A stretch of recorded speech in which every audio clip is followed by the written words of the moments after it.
Իսկ դու արդեն որոշել ես, թե որ երկրներ պիտի այցելես 2025 թվականին։ Եթե դու ես հոգնել օրեր շարունակ հարցումների անպատասխան մնալուց, դիմիր Travel with N տուրիստական գործակալություն, սպասեցնել չեն տա, անմիջապես կստանաս լավագույն առաջարկները, տուրփաթեթներ, ավիատոմսեր, հյուրանոցների լայն ընտրանի, էքսկուրսիաներ, սոցփաթեթի սպասարկում եւ ամենակարևորը 24/7 ձևաչափով բարեհամբույր սպասարկում։ Travel with N 095 89 20 48 Բարև ձեզ արգելի հեռուստատողներ, մենք շարունակում ենք կարևորագույն թեմաների քննարկումները պոլիտիկայի մեթերում, այս պահին ես զրուցելու եմ ազգային ժողովի падգամավոր Քրիստինե Վարդանյանի հետ, շնորհակալ եմ Տիկին Վարդանյան մեր հրավերն ընդունելու համար։ Մենք միջ եթեր մտնելը տեղեկացանք, որ իշխանությունները չակերտավոր իրավապահ մարմինները, ներխուժել են Գյումրու քաղաքապետարան, վստահաբար իրենք քարոզչական դաշտում պատրաստում էին նման գործողություն Վարդան Ղուկասյանին մեկուսացնելու, ձերբակալելու, իշխանությունները չեն մարսել Գյումրիում իրենց պարտությունը, պարտություն, որը նաև տեղի ունեցավ ի շնորհիվ ընդդիմության համագործակցության, այսինքն տարբեր ուժեր ձայներ հավաքեցին, բայց ընդդիմությունը կարողացավ տարաձայնությունները մի կողմ դնել եւ ՔՊ-ին իշխանազրկել, Հիմա որքան որ ես հասկանում եմ, մեղադրանքի հիմքում կարող է որ դրված լինել իբրև թե Հայաստանի ինքնիշխանության դեմ ինչ-որ հայտարարություն, չնայած քաղաքացիական պայմանագիրը Հայաստանի ինքնիշխանությունը նվազող նախագիծ է խորհրդարանում անցկացնել։ Ինչ տեղեկություններ ունեք, ինչ է տեղի ունենում։ Նախ եկեք երկու բան արձանագրենք, էլի իսկապես մենք հիմա այն պահին, երբ խոսում ենք, տեղեկությունն այն է, որ ԱԱԾ-ն ներխուժել է Գյումրու ընտրված համայնքապետարան եւ ընտրված համայնքապետին փորձում է բերման ենթարկել։ Էս է տեղեկությունը, մարդիկ հավաքվել են, փորձում են դա թույլ չտալ։ Այս պահին Գյումրիում սա է, մեր առնվազն միջև եթեր մտնելը։ Ինչ ունենք մենք պատկերում։ Վերջին ամիսներին Նիկոլ Փաշինյանը պարտվել է Հայաստանում երկու տեղում, մեկը Գյումրիում, մեկը Փարաքարում։ Փարաքարի համայնքապետը հիմա ֆիզիկապես չկա, կենթանի չէ, ողջ չէ, Գյումրու համայնքապետին հենց հիմա կալանավորում են։ Ու կալանավորում են, էս էլ է բան էլի, երկրորդ փաստը, որ 3 շաբաթ առաջ է տեղի ունեցել, գուցե մոռացած լինենք, բայց կալանավորում են Փաշինյանի ուղիղ ցուցումով։ Անցած քարոզիային ազգային ժողովի ամբիոնից Փաշինյանը հայտարարեց անուն ազգանունով եւ Գյումրու համայնքապետին նշելով, որ դուրս են շպրտելու նրան։ Բայց Հայաստանում կա որևէ քաղաքական կալանավորում, որ Նիկոլ Փաշինյանը ցուցում է։ Սամվել Կարապետյան, սրբազաններ։ Ուզում եմ ասեմ, էս պետք է եւ երրորդ հանգամանքը վերջին 5 տարիներին որ համայնքում ընդդիմադիր համայնքապետ է ընտրվել, այս կամ այն կերպ հետապնդվել է։ Դրա պատճառով մենք Վանաձորում չունենք համայնքապետ, Բերդում, Բերդ համայնքում ինչ տեղի ունեցավ, Սյունիքի համայնքապետեր ովքեր համարձակվել էին Փաշինյանի դեմ խոսել, բոլորը կամ հետապնդվել են, կամ կալանավորվել են, կամ հետապնդվում են հիմա։ Ժողովրդավարության բաստիոնում չակերտավոր Փաշինյանի ընտրությունների արդյունքը, եթե ՔՊ-ին չի բավարարում, այդ ընտրությունների արդյունքով ընտրվածները հետապնդվում են եւ Փաշինյանը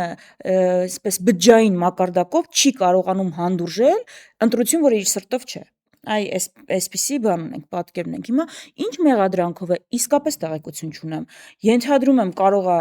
նախ վստահ չեմ, որ այդ մեղադրանքը կա, ես եթերից առաջ էի ասում, ես վստահ չեմ, որ քրեական գործը լինում է, մեղադրանքը լինում է, հետո են գնում հետևից։ Ինչ որ ես եմ տեսել, օրինակ Սամվել Կարապետյանի դեպքում, չէ որ դա ազգային ժողովում էր տեղ ունենում եւ կառավարության զեկույցներ բյուջեի քննարկում էր, եթե չեմ սխալվում։ Մենք գործընկերներով նստած էինք, Փաշինյանը ուղղակի տեսավ Սամվել Կարապետյանի հայտարարությունը, կանչեց իր մոտ ՔՊ խմբակցության ղեկավարին ցուցում տվեց, որ ելույթները լինեն, ու այն ելույթները եղան, ինչ որ եղան, ու հետո զանգեր տարբեր, ենթադրում եմ դատախազություն եւ այլն, որ տվեք ասֆալտին, փռեք պոլին, տարեք։ Հիմա տեղ մեղադրանքը հասցրեցին այդ ընթացքում գրել թե չէ, այսինքն ԱԱԾ-ն մտնում է, զուգահեռ դատախազությունը մեղադրանքը սկսում է կարել։ Ես վստահ չեմ, որ հիմա Վարդան Ղուկասյանի դեպքում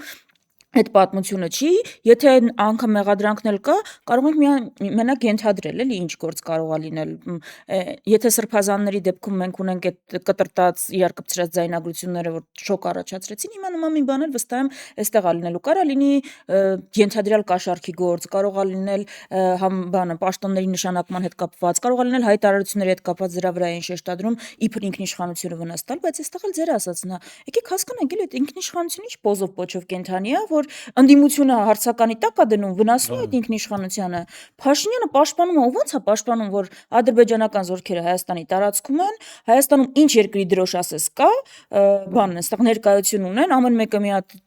ասում է անվտանգությունը ես եմ ապահովում, ինքնիշխանությունը ինչ բան է, որ Հայաստանը հրաժարվում է, ասենք ով պիտի հայոց ցեղասպանությունը հետապնդել այս համաշխարհային մակարդակում։ Միակ պետություն կար դրա համար ստեղծված, նաև դրա համար։ Հայաստանի Հանրապետությունը, այդ ինչ ինքնիշխանություն է, որ Թուրքիայի պահանջով Հայաստանը հրաժարվում է այդ օրակարգը հետապնդելուց։ Լավ, այդ ինչ ինքնիշխանություն է, չտեսնված, չլսված, որ այլև ասում է դուք սահմանադրություն պիտի փոխեք, այստեղ սահմանադրության գործընթացը փոփոխության սկսվում է ու նախանշվում է դա երբ պիտի ինչ ժամկետներում պիտի լինի։ Այդ ինչ ինքնիշխանություն է, որ գնում են բանակցում են ու մենակ ադրբեջանական պահանջներն են արտացոլվում ստանում։ Տիկին Վարդանյան, ինձ ինչա հետաքրքրում, տեսեք, դուք խորհրդանում եք, դուք պատգամավոր եք, ներկայացնում եք ժողովրդին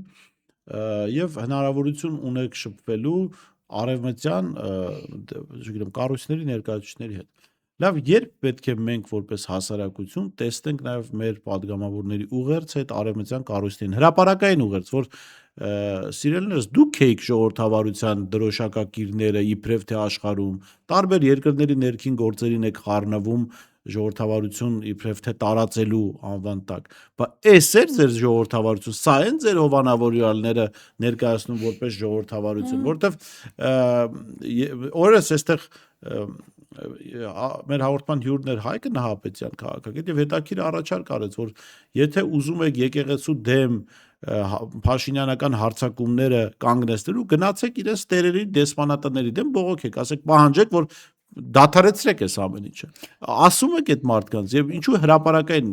գուցե եղել է մենք չենք լսել։ Ոչ միայն այսինքն ասում եք թե չէ, բարբերաբար դա մեր աշխատանքային ուղղություններից մեկն է, հիմա ԵԽԽՎ պատվիրակությունը այստեղ գալու հոկտեմբերի վերջին հենց դրան էլ պատրաստում ենք, եթե հարցը այն է երբ եք տեսնում, կարծում եղել եմ, բայց երբ պիտի տեսնենք, հենց հիմա էլ ես որևէ կաշկանդում չունեմ այս եթերից։ Ուղիղ հարգելի արևմտյան երկրների, ԱՄՆ-ի դիվանագետներ, ներկայացուցիչներ, Հայաստանում գտնվող դեսպանատան ներկայացուցիչներ, Եվրամիության ներկայացուցիչություն, դուք ձեր վարքով Հայաստանում բռնապետ եք կերտում, որի ձեռքը դուք հետո կրակն եք ընկնելու։ Ընդհանրապես ձեր վարքով դուք հասել եք այնտեղ, որ սրտխառնոց եք առաջացնում այդ եվրոպական արժեքներ, մարդու իրավունքներ, ժողովրդավարություն։ Փաշինյանի վարքը այնտեղ է հասել, որ Հայաստանում ժողովրդի զանգված կա, որ սկսել է միապետությանը երանի տալ։ Այսինքն ավելի վատ արջի ծառայություն մատուցել ժողովրդավարության հասկացությանը, քան այն ինչ որ դուք հիմա եք անում,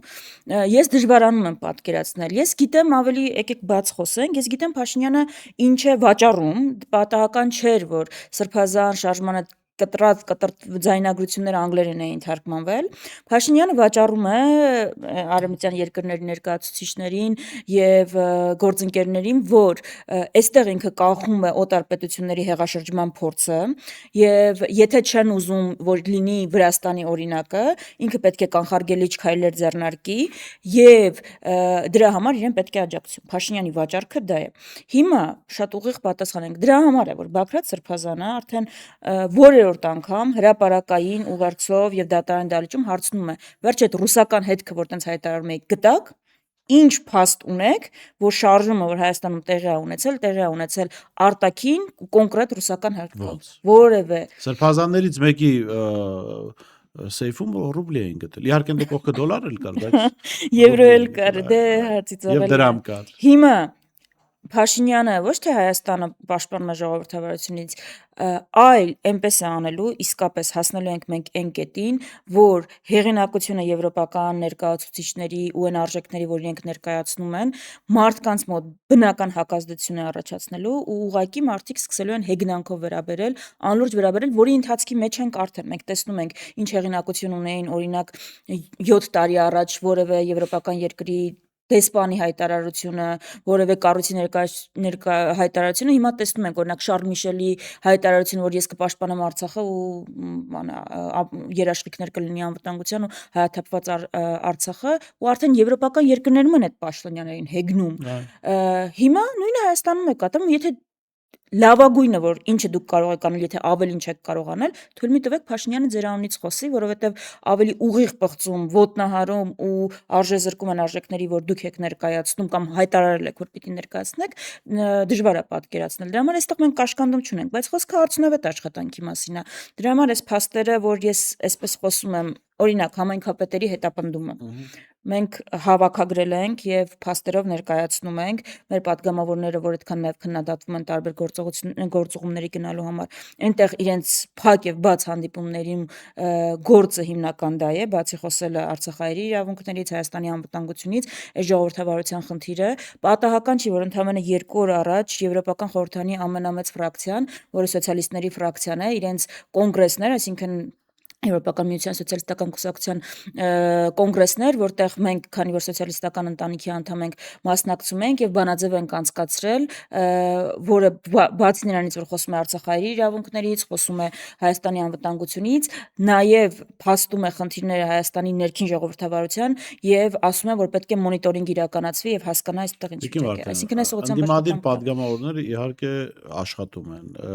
ամենօրյա ռեժիմով նաև արձագանքում են, գնում են այն խնդիրների հետևից, որ կան քաղաքական հետապնդումների հետևից, ի վերջո անդադ սրբազանները ձեր ուշադրության կենտրոնում են բանտված սրբազանների մասին, բայց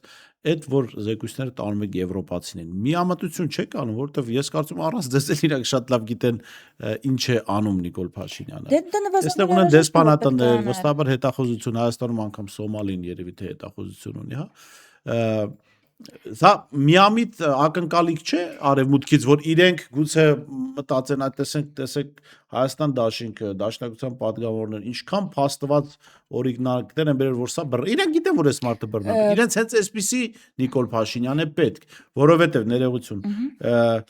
իրենք չեն կարող տարածաշրջանային աշխարհաքաղաքական իրենց ծրագրերը Հայաստանի հաշվին իրականացնել, եթե Հայաստանի հանրությունը ազգային շահերով է առաջնորդվում կամ Հայաստանի իշխանությունը։ Հիմա իրենք հազիվ գտել են մի իշխանություն, որը լիարժեքորեն սպասարկում է բացի Հայաստանի ու հայերի շահերից բոլորի շահերը։ Ուզում եք հարած զեկույց տարեք, ուզում եք փաստեր տարեք, ուզում եք տարեք, որ Նիկոլ Փաշինյանը երեխա է ուտում, տեսանյութով տարեք, ապացուցեք, իրենց համար Նիկոլ Փաշինյանը լինելու է ժողովրդավար։ Իհարկե միամտություն է, որ մանավանդ հիմիկվա աշխարհակարգում երբեք չի եղել պատմության մեջ, բայց հիմիկվա իրավիճակում արժեքային որոշումներ կարող են կայացնել ուժային կենտրոնները ու չունեմ ինչ-որ արժեքների համար ժողովրդավարության, մարդու իրավունքների հանդես գալ հայտարարություններով, գործողություններ իրականացնել, բնականաբար առաջնայինը աշխարհաքաղաքական շահն է եւ այո, եւ այս իրավիճակը, որ մենք տեսնում ենք ու ինդուլգենցիան ու կանաչ լույսը Փաշինյանին, դա պայմանավորված է աշխարհաքաղաքական շահով, պայմանավորված է այստեղ ավանդականորեն հաստատված ուժային բալանսը փոփոխելով, Ռուսաստանի տարածաշրջանից դուրս մղելով, հակաիրանական ճակատը ընդլայնվելով եւ ուժեղացնելով, պատահական չի, որ իսկապես Իրանի Իսլամական Հանրապետության 7 հարևաններից հենց Հայաստանում պիտի գան, Հայաստանի սահմանին այս բանակցությունների արդյունքում պիտի գան ու ամերիկյան ինչ-որ ներկայություն պիտի լինի։ Այսինքն իսկապես աշխարհաքաղաքական շահն է որոշողը, բայց այստեղ երկու կոմպոնենտ կա։ Նախ կա նվազագույն անհրաժեշտ ու պարտականություն քո գործողությունում։ Այո, եւ քեզնից կախված դու պիտի իմանաս, որ քեզնից կախված ամենը արել ես եւ հետո մնացած ինչը իրենց է բաժանացնում, իրենք են պատասխանատու։ Չէ, սա նաեւ պետք է որ հետո երբ որ հաշիվ պահանջելու ժամանակը չասեն տեղյակ չենք եւ երկրորդը կա երկրորդ հանգամանքը եւս, որ Եվրոպական միությունը առավել եւս եւ ԱՄՆ-ը նույնպես բոլոր երկրները միատար չեն, այնտեղ միշտ կա բախվող ուժեր, որոնց հարաբերակցությունը փոխվում է ու այո, կա mainstream, այսինքն գլխավոր ուղղվածության քաղաքականություն, որը այս պահին համընկնում է, այսինքն կարող է չհամընկնել քո շահերի հետ կամ այն իրականության հետ, որ դու ես ներկայացնում, բայց միշտ կան ուժեր եւ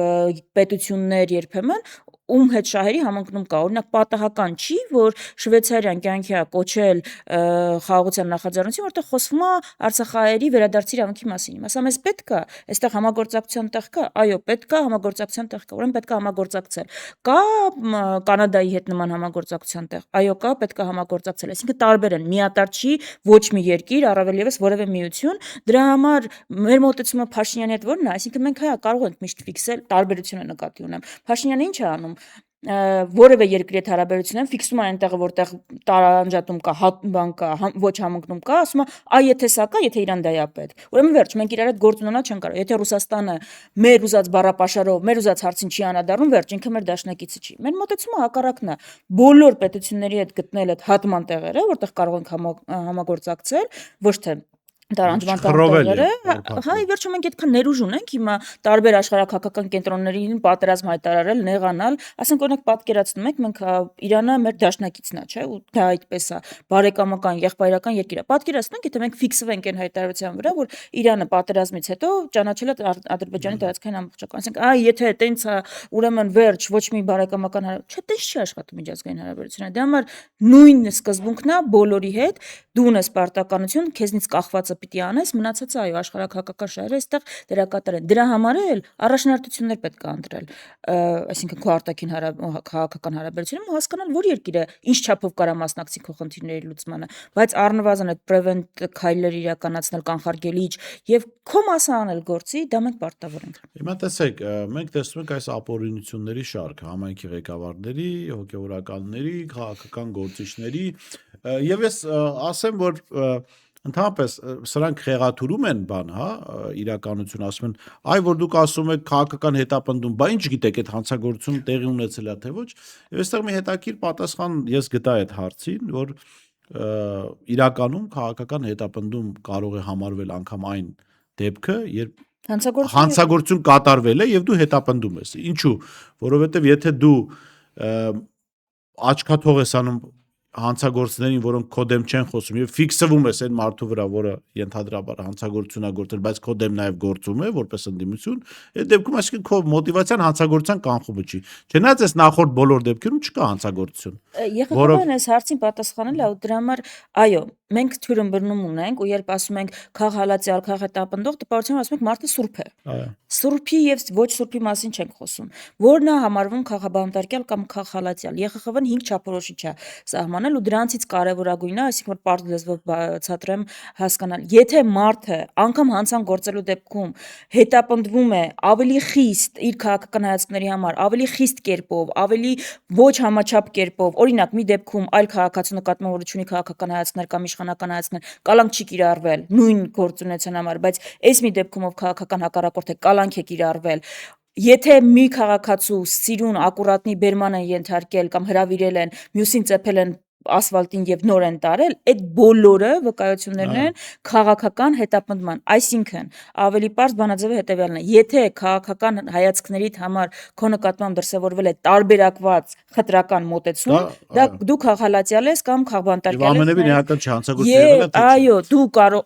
խնդիրը այստեղ համաչափությունն է եւ պրակտիկային համապատասխան։ Եվ սրանք գումար են կային, որ մեր հիշատակած բոլոր դեպքերում հանցագործությունը հորինված է, այսինքն հանցակազմ ընդհանրապես չի եղել։ Դուք պատկերացրեք, եթե որևէ իրական բան լիներ, էլի, այսինքն իսկապես մի հատ պատկերացնենք եկեղեցում կատարվող ապօրինությունները ցույց դնելու համար, որ հավաքներին շահագրգռել են ֆինանսապես կամ մասնակցել կամ ստիպել են, նկար են դնում, որտեղ աստվածաշունչն է, մեդալներ են, տարադրամներ են տարբեր ու ասում են էս ապացույց։ Եվ ինչ գործ ունի հայ առաքելակյան եկեղեցում աստվածաշունչ։ Դե հա, ինչ բանով պիտի Ղուրանով պիտի փոխարինի, չէ՞։ Երևի Նիկոլը այդպեսի բաներ ունի, բայց հիմա տեսեք, այս հետապնդումները, այս ապօրինությունները Նիկոլ Փաշինյանի այդ աջակցությունը արևմուտքից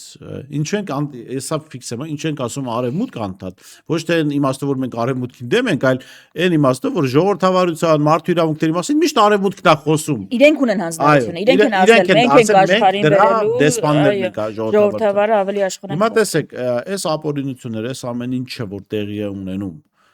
ընտրված համայնքապետերը բանտվում են, սպանվում են, հետապնդվում են, հա։ Արդյոք չի ուժեղացնում այն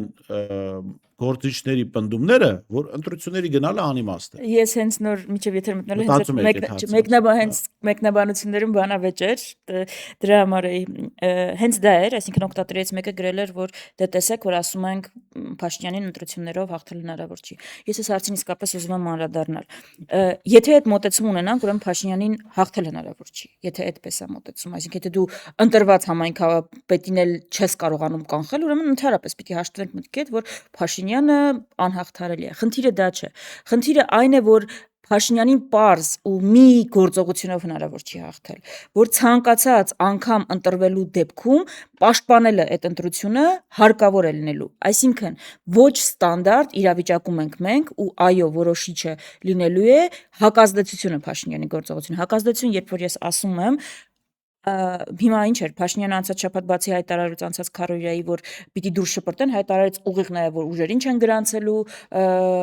ընտրություններին նախընտրական ընտրաշավին մասնակցելու համար ուղիղ էլի հայտարարեց դրա մասին վաճառաբանությունները անգամ ասեց, այսինքն ինքը ուղիղ հայտարարում է իր գործողությունները։ Հիմա այդ գործողություններին պիտի լինի հակազդեցություն, պիտի, եթե ընտրության մասին ենք խոսում, ընտրատեղամասերում լինի վերահսկողություն ու պիտի լինի պատրաստակամություն մարդկանց քվեները պաշտպանելու ու Հայաստանում սահմանադրական կարգը պաշտպանելու։ Ես Փաշինյանի նկատմամբ հաղթանակը տեսնում եմ մենակ գործողությունների համախմբում։ Այո, ես չեմ պատկերացնում իրավիճակ, որ Փաշինյանը բացելու է քվեատուփերը, ասելու է, դե ընդդիմությունը հաղթեց, ես գնացի, ես զիջում եմ, ես չեմ պատկերացնում այդպես իրավիճակ, բայց ես պատկերացնում եմ, որ այս տրամադրվածությամբ հակազդեցությամբ ընտրությունները վերահսկելով եւ քվեները պաշտպանելով այսինքն այս համախմբով գործողությունների ի վերջո հնարավոր է հաղթարել, որովհետեւ եթե այս դեպքում հնարավոր չի, բա որ դեպքում է հնարավոր հաղթարել Փաշինյանի այս բանը էլի ազդեցությունը այս իրավիճակը։ Դրա համար այսպիսի գործողություններ ասեն, այ որ դե իմպիչմենտին միանայք, չնայած ես գիտեմ իմ կարծիքով այդ պնդումները կեղծ են։ Միացանք։ Չէ, ասում են գլխից որ միանայք, հիմա որքան բան չէր լինի։ Ես լսել եմ։ Հիմա տեսեք, impeachment-ի մասին դուք միացել եք 4 ամիս առաջ։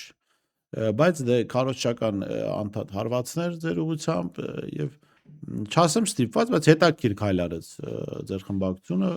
պարոն Սաղաթելյանը ամբիոնից այդ ուղղակի ստորագրությունը վերցրեք։ Դրանից անցել է կարծեմ գրեթե 1 ամիս։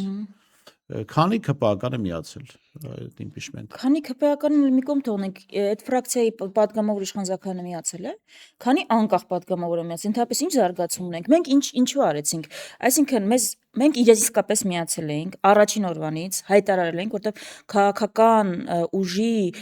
միանալ չմիանալը, մասնակցել չմասնակցելը հայտարարությամբ է որոշվում։ Մենք ասել էինք, որ միանում ենք ու այստեղ վերջո առիթ չի եղել, որ Հայաստան դաշինքը կամ բանը դաշնակցությունը անի հայտարարություն հետո հակառակ բանը։ Եվ թույլ տվեք բացեմ, էլի այստեղ շատ դետալային է ստացվում, բայց բան անեմ, որ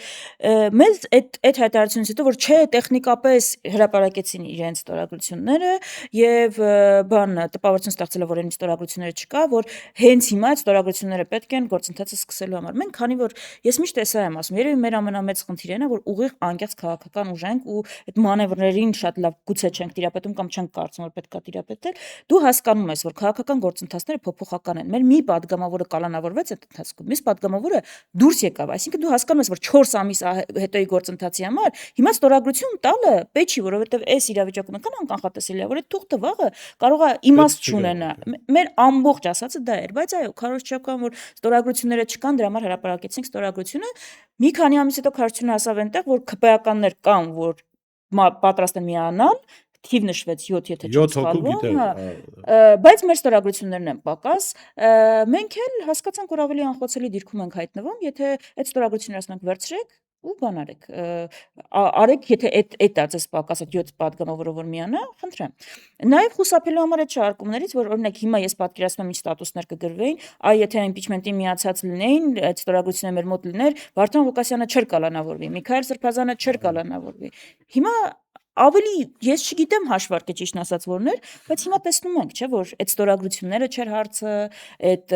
Չէ, հիմա ասում են, ես լսում եմ 3 4 օր հանրավակի տեղը հանրապետական ներկայացուցիչից մեկ ասում է, հիմա պիտի Հայաստան դաշինքը միանա, նախ պիտի փողոց գեներացնեք դուք, Մենք այո, դուք բայելով փողոցով կարա գեներացնի, հա, դուք պիտի գեներացնեք, հետո պիտի գնաք ԿՊԱ-ականներին համոզելու։ շատ լավ, Օրինակ դուք քանի ԿՊԱ-ականի կարող եք համոզել։ Արթուր Հովհաննիսյանին կարող եք համոզել, Դավաճանի Նիկոլ Փաշինյանին։ դժվար կարողանանք։ Դավաճանի Նիկոլ Փաշինյանին պահելով Հայաստանը։ Մենք այդ գործիքակազմի տեղը գիտենք։ Եթե մեր ուժերը, մեր կամբան ու ծրագիր այնպես հասկանանք, որ մենք դա կարողանում ենք անել, իդեպ եւ փորձել ենք, մեր ուժերը բավարար են, մենք այդ գործողությունների ճանապարհային քարտեզը այնպես ենք անում, որ տեսնում ենք հնարավորությունը մեր համոզելով կլինի, չգիտեմ, 20 պատգամավոր միանալ, մենք հայտարարենք, որ մենք նախաձեռնում ենք եւ իրականացնում ենք այսօր 20 պատգամավորը։ Երբ ինքը քաղաքական ուժ հանդես է գալիս նախաձեռնությամբ եւ ասում է, որ մենակ էս մի տարն է պակաս հաջողության համար, մանես հասկանում ես, որ կա ծրագիր, այսինքն ու ես սա վատ իմաստով չեմ ասում, գուցե կա պայմանավորվածություն, չեմ ասում քաղաքական ուժ։ պատիվ ունեմ եւ ով Նախագահ Սերժ Սարգսյանն ասաց իրենք չեն նախաձեռնողները։ Դրանից առաջ չէր ասել, որ կա ծրագիր փողոցային շարժման էլ անգամ Հասկացա, բայց տեսեք, ես հիշում եմ երկու հայտարարություն։ Պարոն Սաղաթելյանը հայտարարեց, որ այն երկու հոգին, որ անդադ քարոզություն են անում ձեզ հետ, դուք իրենք ձեր զրուցակիցները չեն։ Եթե առիթ լինի, դուք խոսեք, պատիվ ունեմ խմբակցության ղեկավարի հետ, երրորդ նախագահ Սերժ Սարգսյանն եւ այդ հնարավորությունը կա խոսել վստահաբար։ Եվ երբ որ Եվ հետո իրենք հայտարարեցին, որ քաղաքական պատասխանատվությունը իրենք են ստանձնում եւ այդ որ արդեն կար քաղաքական պատասխանատվություն, նաեւ եղավ ձեր կողմից հայտարարությունը։ Հիմա երրորդ նախագահը հայտարարում է, որ իրենք չեն նախաձեռնողները, իմպիչմենտի մասին տեղեկություններ, գնացեք իմացեք այն մարդկանց Facebook-յան էջերից, ովքեր նախաձեռնել են։ Դա ինչ ուղերձած է։ Չեմ կարող մեկնաբանել, չեմ հասկանում պատիվ ունեմ Դուք եք միացել, դուք նախաձեռնությանն եք միացել։ Մենք հայտարարությունը երբ տարածել ենք այն բանից հետո, երբ ուժը ֆիքսել ենք դա, որ քաղաքական ուժը երկրորդ ընդդիմադիր ֆրակցիան պատիվ ունեմը ստանձնել է քաղաքական պատասխանատվությունը գործընթացի, մենք դա ողջունել ենք, ասել ենք, որ քաղաքացիները կարող են տարբեր կարծիք ունենալ, հարված ստատուս կարող են գրել, բայց նման գործընթացի համար անհրաժեշտ է քաղաքական պատասխանատվություն եւ ողջունում ենք, որ պատիվ ունեմը ստանձնել այդ քաղաքական պատասխանատվությունը, պատրաստ ենք միանալ։ Մենք միանացել ենք պատիվ ունեմի նախաձեռնությանը։ Մնացածը, գիտեք, ես էլի առիթ ունեցել եմ, այս գործընթացը, որը գուցե այլ պլանավորում է ունեցել, այլ կերպ է գնացել, գուցե ամբողջ հաշվարկային է եղել, որ մենք այդ թուղթը տենց էլ չենք տալու ու տեղից է ինչ-որ բան սխալ գնացել, բայց ի սկզբանե գնացել է մեղավորների նշանակման տրամաբանությամբ, ու հիմա եթե այդ մեղավորներին հասել են նշանակումը հասել է այնտեղ, որ այդ ստատուս գրողները ու այդ նամակներ ուղարկողներն են մեղավորը, իսկապես չեմ կարող այդ մասը մտնել։ Հիմա նոր առաջարկ են ձեզ անում, ասում եք դուք պետք է ձեր շապիկը փոխանցեք Սամվել Կարապետյանին։ Հա, չհասկացա դա ինչի մասին է։ Ես չգիտեմ, ինչու դեղին։ Ինչ դեղին, ինչ շապիկ, չգիտեմ ինչի մասին է խոսքը, չեմ կարող մեկնաբանել։ Անկեղծ եմ ասում, ինչ շապիկի մասին է խոսքը, ինչ ֆուտբոլ են խաղում, փոխարինման են դուրս գալիս, ինչ է, մենք այդ տրամաբանությամբ չենք առաջնորդվել։ Մենք չենք առաջնորդվել, որ ավտոբուսում ենք, որտեղ տեղ չկա, այն միս ուժերն էլ տարիքն առած ձեր տատիկ պապիկներ են, որ գալիս են իրենց տեղ պիտի տանք կամ չգիտեմ հղի կանայք են, որ պիտի տեղը զիջել։ Մենք քաղաքականությունը տենց չենք մոտեցել։ Մենք մեր տրամաբանությունը հետեւյալն է եղել, որ սա պայքար է, ամեն մեկը իր պատկերացումները ներկայացնում է, իր ուժերը մոբիլիզացնում է, ինչ որ վստահության մասնաբաժին ունենում է եւ դրանով առաջ է շարժվում։ Գալիս է մեկ ուժ, որ ավելի լավ ծրագիր է ներկայացնում, ավելի գործուն քայլեր է իրականացնում, ավելի շատ վստահություն է կարողանում վաստակել։ Բնականորեն եւ տրամաբանորեն անբան է գալիս, ավելի առաջ է գալիս։ Մեր պատկերացումները քաղաքականության մասին սա են։ Մենք չենք պատկերացրել, որ նշանակովի առաջնորդներ, նշանակովի ուժեր, նշանակովի տեղեր, որ դու առաջին ես, դու երկրորդը դե լավ, հիմա ռակերովկա կլինի։ Լավ, հիմա եթե անկեղծ լինենք, ես վստահ եմ, որ եւ Հայաստան դաշինքը եւ պատիվ ունեմ դաշինքը իրականում ուզում են, որ Նիկոլ Փաշինյանը հեռացվի։ Այսինքն այնտեղ չի կարելի կասկածել։ Մոտեցումների տարբերություն է։ Բայց այստեղ կա կարծեք թե ով կփոխարինի Փաշինյանին եւ այստեղ է տարբերությունը եւ հիմա լավ, սա էլ մի կողմ թողնենք։ Հիմա եթե impeachment-ը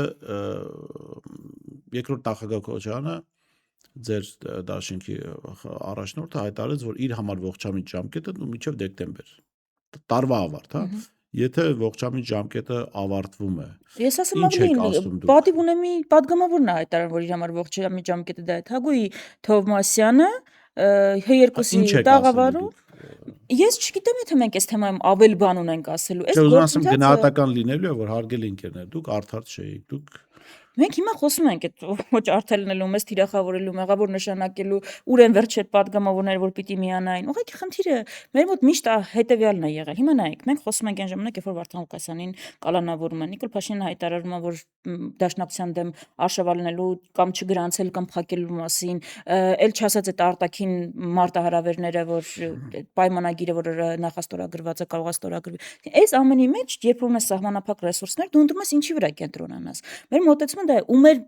միանշանակ որոշումը միշտ այն է եղել, որ այս պարագայում, այս պայմաններում մեր կենտրոնացումը իշխանության վրա է։ Դա է մեր խնդիրը ինչի, որ խուսափում են գնահատականներ տալուց կամ ինչի։ Սա ինչի համար է պետք, որտեվ դուք կենտրոնանում եք իշխանության վրա, լավ եք անում, բայց որպեսզի ձեր գործը հաջողությամբ պսակվի, ձեզ պետք է հանրային աջակցություն։ Բայց այդ հակակարողությամբ մարդիկ ժողովրդին համոզում են, ասում են, այս մարդիկ չեն պայքարում Նիկոլ Փաշինյանի դեմ, մի վստահեք այս։ Դե ես հիմա դրանց եմ պատասխանում։ Հիմա չգիտեմ, բանը։ Այսինքն ուզում եմ ասել, իմ հարցեր տալու նպատակը այն չի, որ մի հատ էլ վատաբանենք, պատիվ ունեմ, այլ հարցեր տալու նպատակն է, որ հասկանանք, որ լավ այդ մարդկանց նպատակը որն է։ Եթե ընդդիմադիր տրամադրված ժողովրդի մոտ դες թուլացնում են, ընդ որում չհիմնավորված, ես կողմ եմ հիմնավորված քննադատությանը։ Դու գիտեք, որ ես ինքս էլ բազմաթիվ անգամ քննադատել եմ եւ պիտի քննադատեմ Հայաստան Դաշինքին։ Գուցե մի ժամանակ արդար լինես քննադատություն, մի քիչ չափազանցված քննադատես, բայց քննադատությունը լավ է, բայց վատը այն մեղադրանքը, որը անհիմն է եւ թուլացնում է այդ։ Մենք քննադատության հետ խնդիր չենք ունեցել, երբեք էլ չունենք, հակառակը, դա օգնում է։ Դա մեզ, երբ որ մեզ ասում են, այս հարցով ինչի դիրքորոշում չեք արտահայտել, օրինակ շատ բարձ ես կարող եմ էլի, ես բաց խոսակցության բանամ, ես վերջերս կարծեմ ձեր էջում տեսա, որ ձեր նկատմամբ հարցակմանը պոլիտիկայեմի, այո, չենք արձագանքել։ Ես մտովի հետ եմ գնում ինչ ժամանակներում, ուզում եմ հասկանամ, էլի իսկապես ինչու արձագանք չեղավ։ Հասկանում եմ, որ մեր մոտ մի ժամանակ մտայնություն ա եղել, որ անվտանգային բան թեմաներն են, մեր կենտրոնացումը, մենք դրա, եթե այլ թեմաների ես անդրադառնում, ինչ որ նսեմացնում ես կամ համահավասարեցնում ես, մենք փոխել ենք այդ գործելավոճը, ու խնդիր չունենք ասելու, որ փոխել ենք, ու տեսնում են մարդիկ դա, որ ինչ որ պայից սկսած մենք սոցիալական հարցերին շատ ավելի ակտիվ բոլոր իրավունքի ոտնահարումներին ենք փորձում անդրադառնալ, ու այդ ռեֆլեքսիա շատ բնական է։ Այո, մենք հասկացել ենք, որ ինչ որ պահի կարող ենք ավելի մանրամասնել խոսալ, որ այս սահմանափակումը ինքներս մեզ դա որևէ ձևով օգուտ չի տալի, որևէ կերպ հասկանալի չենք նաև լինում, ավելի շատ հարցեր է առաջացնում եւ այդ բանը հաղթահարել ենք։ Հիմա այս, այսինքն քննադատության հետ արդարն անարդարն շատ սուբյեկտիվ է, որևէ խնդիր չունենք, բայց այո, երբ մեր նկատմամբ արշավ է, տեղեկատվական, պրոպագանդիստական, մենք դրան պաշտպանում ենք։ Հիմա իմ հարցերին պատասխանելն է դրա իմաստունի պաշտպանությունը ես պատկերացնում եմ մեր դիրքորոշումները ներկայացնելով, իրականությունը ներկայացնելով ու իսկապես գնահատականները թողնելով հանրության, ինչու, էս էլ ասեմ, էլի։ Գիտեք, ես ուզում եմ, որ ի վերջո ես հանրությանը կարծում եմ, որ բավական ռացիոնալ գնահատում են,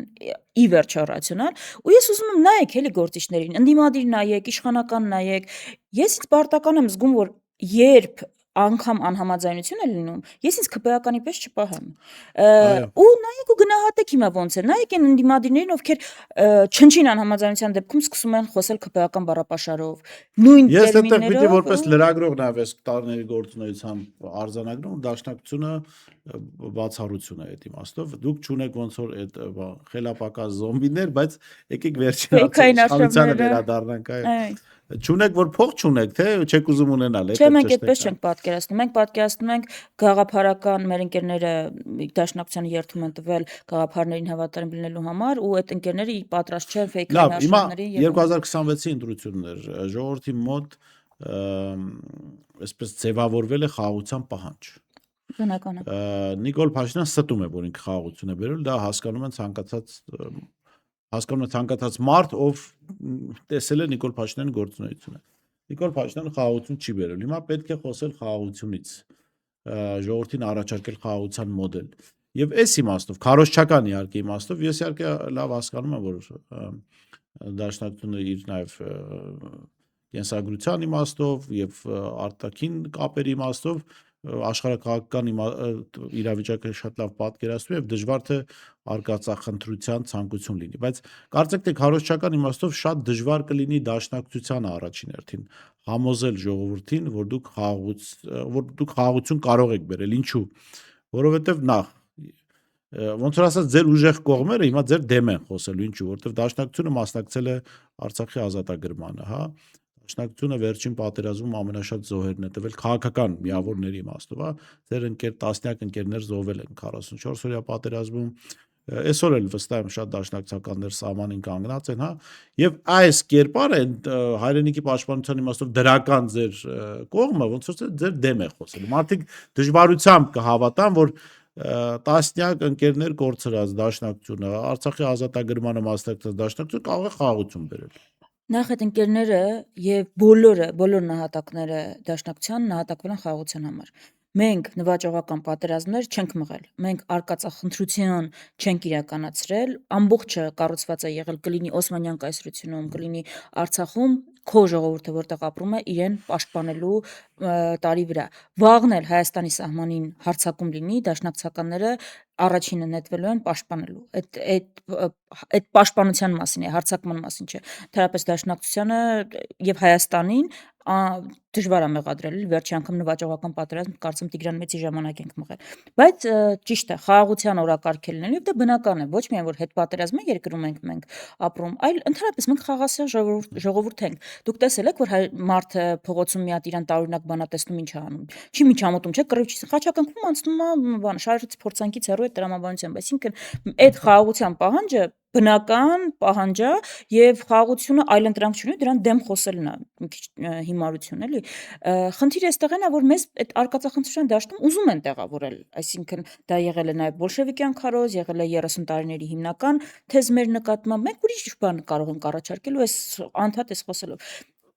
Եկեք հասկանանք, այսինքն խաղաղություն թե պատերազմ բան չկա Հայաստանում քննարկում, կա խաղաղություն։ Հարցը ով կարող է այդ խաղաղությունը բերել։ Հիմա դաշնակցությունը կարան գնանք այն ժամանակ, երբ որ մաս է եղել իշխանության, այդ ժամանակա խաղաղություն եղել թե այս շրջանում։ Հիմա դրա համար ես հասկանում եմ այս վախերը ու դրա համար շատ ուղիղ մենք ասում ենք, մենք տարածքային պահանջներ չունենք մեր հարևաններից, մենք պատրաստ ենք սենց բան անեմ, ռադիկալիզացնեմ, էլի, եթե անգամ չնայած այդպես իրավիճակ չի լինելու, բայց եթե անգամ դաշնակցությունը միանձնյա վաղը 70%-ով լինի իշխանության, ինքը շարունակելու է, այսինքն բանակցելու է Թուրքիայի հետ էլ, Ադրբեջանի հետ էլ, առաջարկելու է Ադրբեջանի հետ թուղթ, որ ստորագրենք հարաբերությունների կարգավորման, որ դիվանագիտական հարաբերություններ հաստատենք, դեսպանատներ բացենք, բանակցություններ շարունակենք։ Տարբերությունը ո՞րն է։ Տարբերությունը այն է, որ մենք ինչ թուղթ էլ ստորագրենք, ինչպես էլ բանակցենք, չենք ասելու այս պետությունից վտանգ չկա, ասելու ենք պիտի պատրաստ լինենք։ Պիտի պատրաստ լինենք ու դա է երաշխիքը, որ մեր նկատմամբ չեն հարձակվի։ Մենք ուրիշ ձև չենք պատկերացնում ուղղակի խաղաղությունը։ Խաղաղությունը պատկերացնում ենք, որ պիտի լինի պաշտպանված։ Այս է տարբերությունը։ Թուրքիայի հետ էլ ենք պատրաստ հարաբերությունների կարգավորմանը։ Սահմանը Թուրքիան փակելա երբ ուզում է կարող է բացի, ով կարա դրան դեմ լինի։ Բայց ասում ենք, կարանք վաղնել թուղթ ստորագրենք, բայց ասում ենք մենք իրավունք չունենք ժողովուրդ բան անել, ցեղասպանության ճանաչման հարցը փակել։ Այդ մերը չի, այդ դաշնակցությանը չի, այդ այս հայ ժողովրդինն է, ով իրավունք ունի այդ նահատակների ու իրանց ժառանգների հայրերի եւ պապերի գերեզմանների վրա չի լինի խաղաղություն։ Բայց եկեք Թուրքիայի հետ ուզում ենք կարգավորենք հարաբերությունը, շատ լավ է, վաղը թուղթ ստորագրենք, որ երկու երկրները միմյանց մայրաքաղաքներում նշանակում են դեսպաններ, կարգավորում են հաստատում են դիվանագիտական հարաբերություններ ու շարունակում են բանակցությունները միջազգային իրավունքի նորմերին համաձայն։ Ով սրան դեմ կլինի, ով կարա, եթե Փաշինյանը այս ստորագրեր, ով կարար քննադատել այդ ստորագրությունը, այդ թուղթը ընդհանրապես։ Այսինքն սա է ամբողջ խնդիրը։ Հարաբերությունների կարգավորման, բանակցության, սահմանների բացման պատրաստ ենք եւ համաձայն ենք, բայց վատ բան ենք ասում, որ մեր տնտեսությունը պիտի պաշտպանված լինի։ Ասենք վատ բան ենք ասում, sense բան ասեմ։ Հայլային Թուրքիայում ինչ օրենքներ գործում են, օտար երկրացիների ու մեր նկատմամբ մենք էլ պիտի ունենանք։ Հիմա դա վատ բան է։ Դա ավելի մեր քաղաքացիներին պաշտպանելու մասին չի։ Ասենք հայ մարդը, ես վստահ չեմ որ հայ մարդը ուզում է որ ստեղ Թուրքիայի քաղաքացին անսահմանափակ ունեցվածք ունենա, անսահմանափակ տնտեսական, իրավական ու այլ գործունեության իրավունք ունենա։ Մասա օրենքի կարգավորման առարկա պիտի լինի, թե պիտի չլինի։ Հայ գյուղացին ջերմոցում պամիդոր աճացնողը պիտի պաշտպանված լինի իր պետությունում ավելի քան օտար երկրյա ցանկացած ուստեղ ռասիստական ինչ-որ բաներ չդնենք, հա պիտի պաշտպանված լինի, այս է մեր տեսակետը, ուրիշ ստեղ խնդիր չկա, խաղաղությունը այլընտրանք չունի, մենք չեք գտնի դաշնակցության հայտարարություն, որ խաղաղության դեմ է, բայց այո պաշտպանվածության մասին է, մենք չենք կարծում որ թեմերի վրա հարձակվել, մենք պիտի ձեռքներս վերաբարձրացնենք, այս է մեր մոտեցումը։ Շնորհակալ եմ Տիկին Վարդանյան հետաքրքիր զրույցի համար, վերջում հիշեցնեմ, որ հակակոռուպցիոն կոմիտեն հայտարարություն է տալիս, կոռուպցիոն գործով են ձերբակալել Ձայնագրություններ Ղուկասյանին եւ կստեղծագործեն վերջին հասցրել եւ 7 պաշտոնյաների քաղաքապետարանի Իհարկե հասկանալի է իշխանությունները ինչ են ուզում անել, մնում է տեսնենք ինչ զարգացումներ կլինեն։ Շնորհակալ եմ։ Ես եմ շնորհակալ։ Ես չասեմ զրուցում եմ Քրիստինե Վարդանյանից, տեսություն կհանդիպենք։